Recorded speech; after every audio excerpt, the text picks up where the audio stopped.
Jadi apa yang dilakukan oleh Benny Mamoto Kapolres termasuk pengacaranya Bu Putri itu jelas memenuhi rumusan hoax ya, dengan ancaman 6 tahun dan denda 1 miliar ya. Tetapi kalau ini dilakukan oleh Benny Mamoto dan Kapolres, hukumannya harus ditambah sepertiga. Kenapa? Karena mereka adalah penyelenggara negara. Keduanya itu pejabat negara.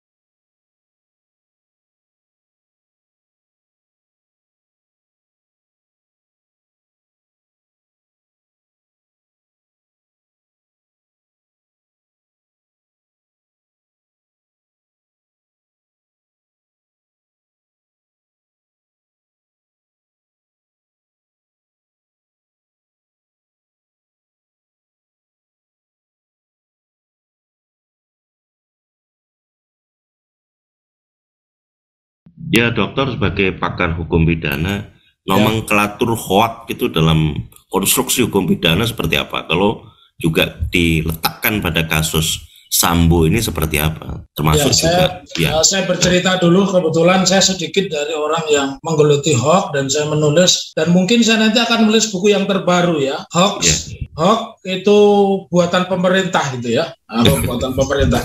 Saya ingin bicara kerangka akademik biar semuanya paham, karena banyak pengucapan yang salah, banyak deskripsi, dan akhirnya banyak pemahaman yang salah tentang hoax. Hoax itu harus dipahami, kalau bangsa Indonesia ini hanya melihat hoax itu berita yang tidak disukai. Dia bikin berita yang membuat orang tidak suka. Terjemahannya bukan seperti itu, karena hoax ini awal mulanya dari Inggris ketika Johannes Gutenberg membuat alat cetak sehingga bisa membuat surat kabar, yaitu Johannesburg itu menciptakan mesin yang bisa membuat alat cetak itu tahun 1439. Nah, oleh karenanya ketika kita bicara hoax, kita harus berkiblat juga pada kamus. Kalau kamus besar bahasa Indonesia itu kan hanya ditulis kabar bohong atau berita yang tidak benar. Itu konsekuensi hukumnya tipis. Tetapi kalau deskripsi dari Oxford English Dictionary itu hoax itu didefinisikan sebagai malicious deception. Nah, disinilah pidananya. Kenapa disebut malicious deception? Artinya sebuah kebohongan yang dibuat kata-katanya dengan sengaja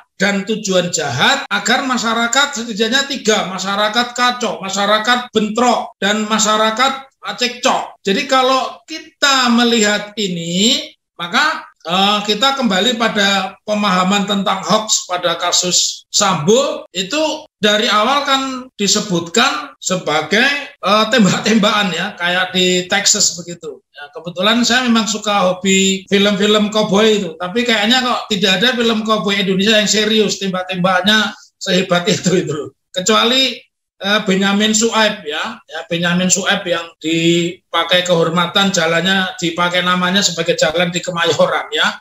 Itu pun koboi-nya koboi ngungsi itu, koboi ngungsi. Artinya koboi yang kebanjiran ya. Kembali kepada pemahaman ini, ketika kita melihat ini sebagai sebuah berita yang dengan niat dan tujuan jahat, otomatis ini pidana. Lalu kemudian tadi sudah disinggung oleh sastrawan politik dan hukum kita Al-Mukarram Ahmad Khosinuddin ya, sudah disebutkan hoax ini kan sebenarnya mulai muncul ya di awal-awal adanya cebong sama kampret ya. Disitulah. Lalu rumusannya seperti apa? Tapi jauh sebelum itu sebenarnya pasal-pasal itu sudah ada. Tadi diungkap Mas Ahmad Khosinuddin, karena Undang-Undang 11 2008 ini kan dibuat di masa pemerintahan Bapak Presiden Susilo Bambang Yudhoyono ya. Namun seperti tadi dicontohkan, Pak SBY tidak pernah sekalipun kepada lawan politiknya yang mengatakan beliau itu kerbo. Bahkan orang-orang menengah ke atas, elit menengah ke atas itu yang punya Mercy Coupe, Mercy 2 pintu, itu menuliskan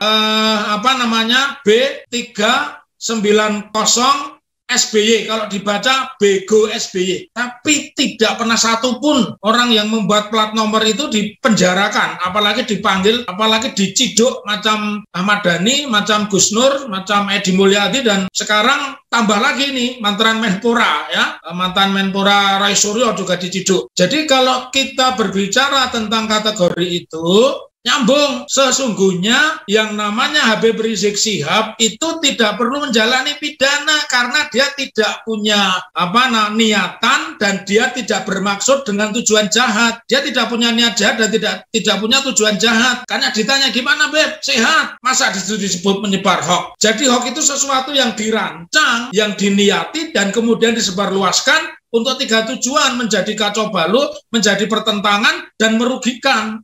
Karena pidana itu aspek yang terpentingnya itu adalah terakhir, ada unsur merugikan. Ya. Kalau kemudian kita kaitkan dengan Verdi Sambo, ya, Verdi Sambo itu, maka sesungguhnya hoax yang disampaikan oleh Kapolres Metro Jakarta Selatan, juga oleh Ketua Harian Kompolnas, ya, Komisi Kepolisian Nasional, kalau saya menyebutnya Komplotnas, ya, komplotan nasional itu, bukan Kompolnas itu, tapi komplotan nasional, karena tidak pakai ilmu, ya. Seharusnya ketika menjadi komisioner itu pakai ilmu. Saya tahu persis Cak Slamet maupun Mas Ahmad Hosinuddin, karena saya baik sebagai komisioner KJ maupun sebagai calon Kompolnas, komisioner polisi, saya ini pernah tes. Saya tertulisnya ranking 1, ya, ranking 1 terus. Tetapi saya gagal diwawancara, ya, mungkin karena saya tidak punya backing partai politik, ya, tapi tidak soal lah itu. Nah, kembali kepada pemahaman, jadi kalau tadi dimulai dengan niat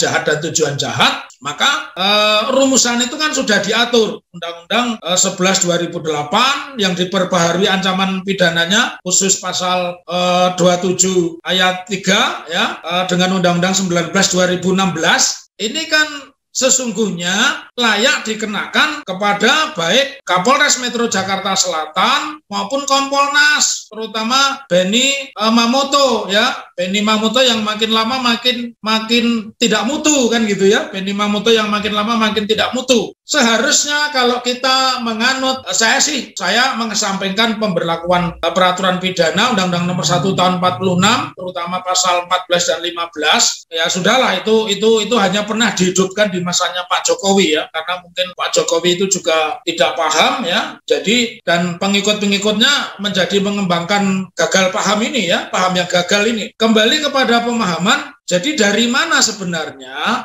Benny Mamoto maupun Kapolres Metro Jakarta Selatan ini diletakkan dalam kerangka menyebar hoax? Karena tadi satu ada niat dan itu perbuatan jahat, kemudian kembali kepada rumusan jahat. Rumusan jahat ini diatur di pasal 1 ayat 1 KUHP yang berbunyi nullum delictum nulla puna sine previa lege punali, yang di Indonesia kan menjadi tiada pidana tanpa kesalahan berdasarkan peraturan undang-undang yang sudah ada sebelumnya. Nah, sekarang kalau kita berbicara tentang hoax, kita sudah punya peraturan pidana nomor 1 tahun 46, yang terbaru kita punya undang-undang yang sudah dirubah, Undang-Undang 11 2008 yang dirubah pasalnya dengan Undang-Undang 19 2016, artinya asas legalitas hukum positifnya ada. Tinggal pertanyaannya, kenapa sudah ada landasan hukum, sudah ada fakta material, sudah memenuhi unsur formal kejahatan itu? Karena dibuat, tadi disampaikan, ya, dibuat, kemudian disiarkan dan diniati. Kan tidak mungkin, ya, orang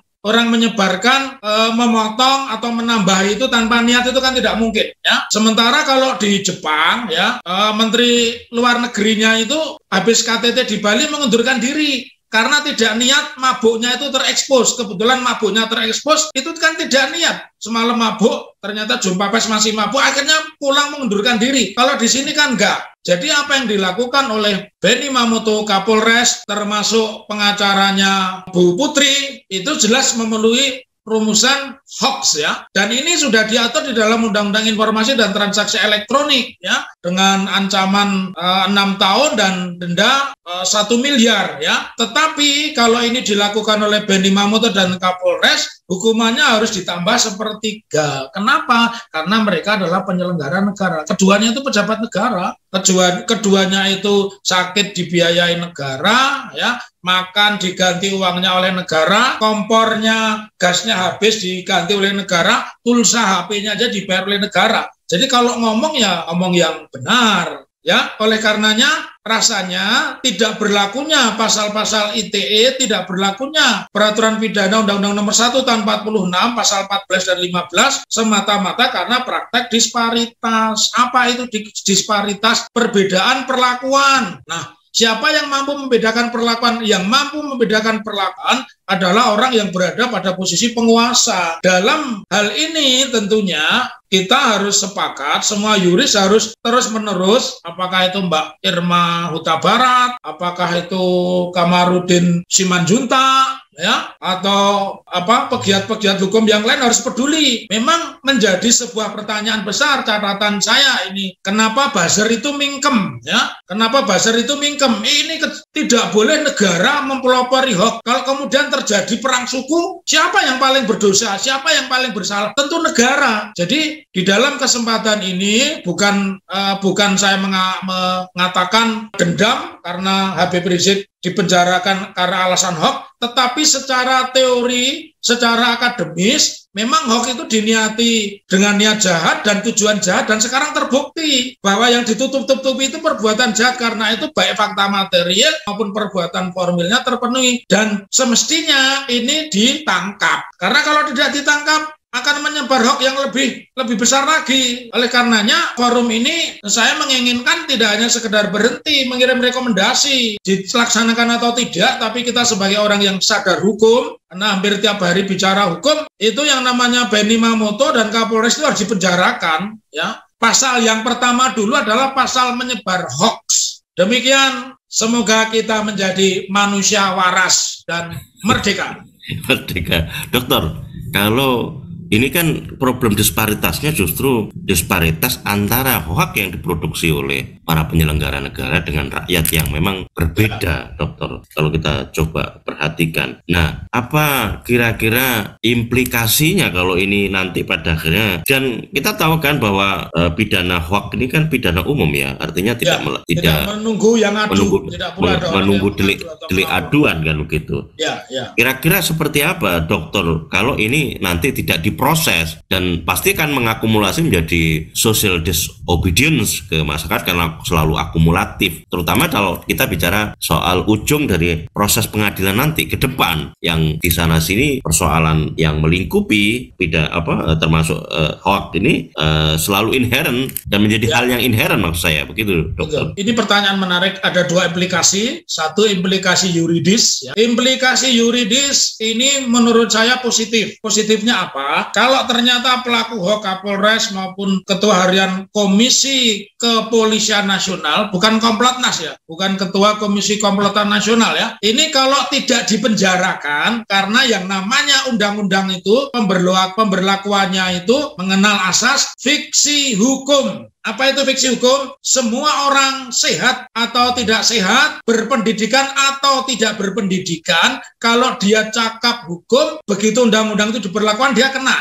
Nah, kalau mereka tidak dikenakan, ini sebagai bukti baru untuk mengajukan peninjauan kembali kepada orang-orang yang sudah dipidana. Ya, siapa? Semua orang yang sudah dipidana itu bisa, apakah itu Anton Permana, Syahganda Nainggolan, Jumhur Hidayat, Gus Nur, atau siapapun bisa ini menjadi PK. Karena meskipun dihukum 10 bulan, mereka itu sudah menjadi terpidana, orang yang disalahkan oleh negara. Padahal negara yang membuat hoax itu tidak dipidana. Jadi implikasi yuridis ketika sebuah peraturan sudah diundangkan, berlakulah asas fiksi hukum. Semua diberlakukan sama, tidak peduli dia kondektur, dia direktur, ya, dia pesinden, dia presiden, ya, dia pekerja Ajinomoto atau Benny Mamoto, semuanya tetap kena pidana. Jadi kalau ini tidak dikenakan, implikasi yuridisnya semua orang juga tidak dikenakan, ya. Padahal undang-undang mengecualikan kewajiban dan tanggung jawab pidana itu hanya satu, kepada pasal 44. Apa itu? Orang yang tidak cakap secara hukum karena mungkin gangguan jiwa, ya, atau sebab-sebab lain. Tapi kalau dia sehat, badannya sakit tapi otaknya sehat, dia tetap dikenai kewajiban dan tanggung jawab pidana. Ini implikasi yuridisnya. Kemudian yang kedua, implikasi sosialnya, ini kan bisa menjadi penyebab perang saudara. Ya, saya berikan bocoran. Kenapa penanganan kasus Noviansyah Joshua Huta Barat ini begitu meluas? Karena juga sentimen suku. Salah satu sebabnya dia orang Batak. Batak itu jumlahnya minoritas. Lebih banyak orang Jawa. Kalau orang jadi penjara kan biasa banget, ya. Mau bilang Edi Mulyadi, Gus Nur, Ahmad Dhani, itu orang Jawa. Ya. Nah, tetapi karena sentimen ini adalah kepada orang luar Jawa, maka ikatannya begitu kuat dan harus dipahami dulu peta sosialnya. Profesi hukum papan atas ini kebanyakan diduduki oleh orang-orang Batak, sehingga Kamarudin, Simanjuntak, ya, kemudian Johnson, ya, Johnson Panjaitan, dan orang-orang yang terlibat dalam ini kan orang-orang yang konsisten, Irma Huta Barat dan seterusnya. Jadi buat saya, negara jangan melakukan praktek disparitas karena satu berbahaya bagi hukum positif, yang kedua ini akan menimbulkan ketidakkompakan secara nasional. Artinya menyebabkan bisa jadi terjadi konflik horizontal, ya. Kalau konflik horizontal biayanya mahal, ya. Karena itu yang paling mudah ya satu, Benny Mamoto ini copot, ya, karena dia itu yang milihkan presiden dan dia bertanggung jawabnya juga presiden, ya. Yang kedua, kalau ternyata tidak ada punishment, ya, oleh negara, maka kita bareng-bareng menggugat perdata atau membuat mosi tidak percaya kepada Ketua Komnas HAM dan kepada Ketua Harian Komisi Kepolisian Nasional. Begitu, Cak Slamet. Ya, Dr. Muhammad Taufik, siapa sebetulnya yang punya kewenangan untuk melakukan PK itu? Dan ya, seberapa jauh itu dipengaruhi oleh kewenangan kekuasaan gitu? Nah, jadi PK harus dipahami dulu. PK ini kan upaya hukum yang sifatnya luar biasa. Artinya luar biasa, PK ini baru bisa dijalankan kalau orang yang dihukum itu hukumannya sudah berkekuatan hukum tetap.